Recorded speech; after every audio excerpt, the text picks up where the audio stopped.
think people treat sports and religions in similar ways because people that have both as central parts of their life treat them treat them as things that they revolve a lot of other aspects of their life around.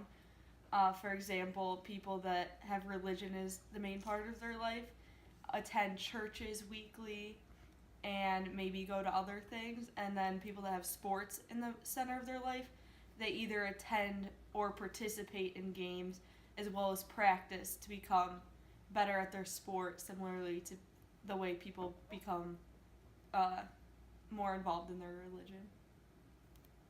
I loved that, Meg. What are the similarities and differences between sports arenas and religious churches or temples? Well, both are places where people with similar interests can come together to bond over what they support, whether it be the team or a higher power.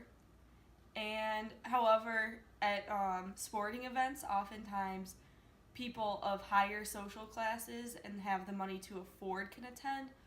Well, at churches, it's open to basically anyone, and people can actually be present at these events. However, football is televised, so it can kind of appeal to a wider range of people. And especially in today's society, people don't necessarily have to go anywhere. So that's kind of seems like it's why it might appeal to a wider range of people. Anything else? No. It's your, Michael Jordan's. It's your, whoever it is for you. But it's always that one encompassing figure who has the values that you want to have. He has the path that you want to walk upon to be as great as him. And that's how sports and religion are connected. How are the venues similar? So how are churches and sports centers similar? Think about a sports center. It brings in all these different groups of people, different walks of lives to get behind one central idea, and they all sit together, they congregate together, they all come together, they share the same type of drinks together and the same type of foods. You go into religion, you go into the church, they're all different walks of lives, but they're all in there together.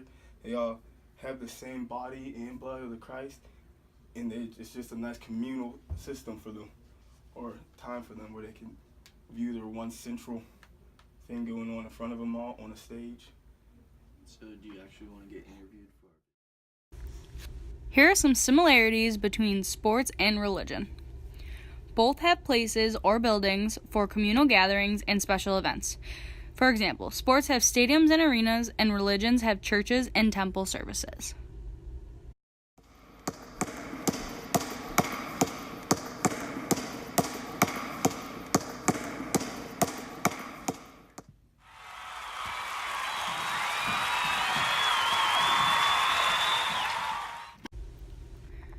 Both emerge out of a disciplined quest for perfection in body, mind, and spirit. Sports emphasize perfection in a disciplined physical performance, and religions emphasize perfection in a disciplined moral purity.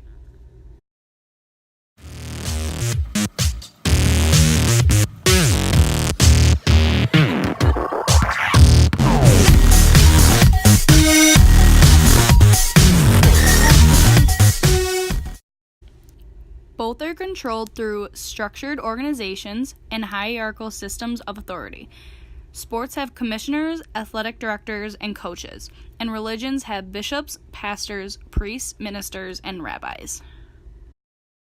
All right, team, we're going to do the three-man weave out here. You're going to go here, you're going to go there, and you're going to go there. Any questions? No. Let's get it. Ready? Team on three. 1, 2, 3. Team! Show some hustle. Yeah.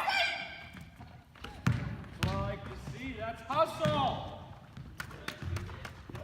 Excellent. Get in there.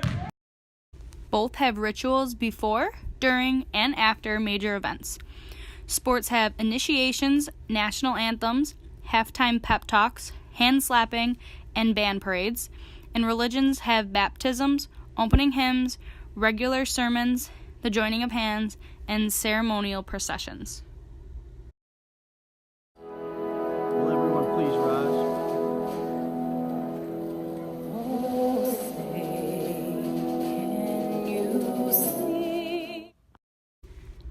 Both have heroes and legends about heroic accomplishments. Sports heroes are elected to halls of fame, and their stories are told repeatedly by journalists, coaches, and fans. Religion's heroes are elevated to sainthood, and their stories are repeatedly told by religious writers, ministers, and believers.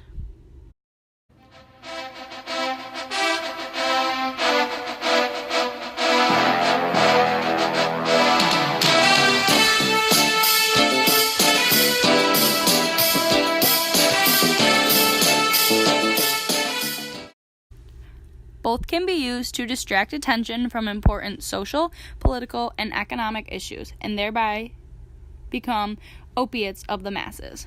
Sports focus attention on athletic celebrities, scores, and championships, and religion focuses attention on everlasting life and personal relationship with the supernatural, rather than here and now issues and the material conditions of people's lives.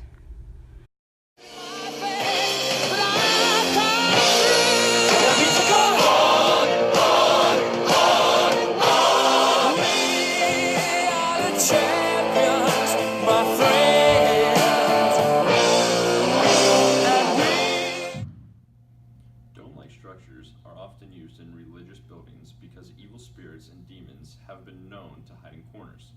For example, synagogues are historically round and are built like domes for this reason.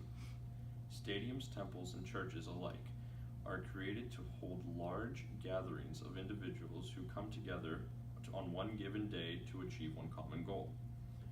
Regardless of the event, individuals gather together to cheer, praise, and sing in unison for their favorite team or spiritual worship. Stadium seating is no different from pews in a church.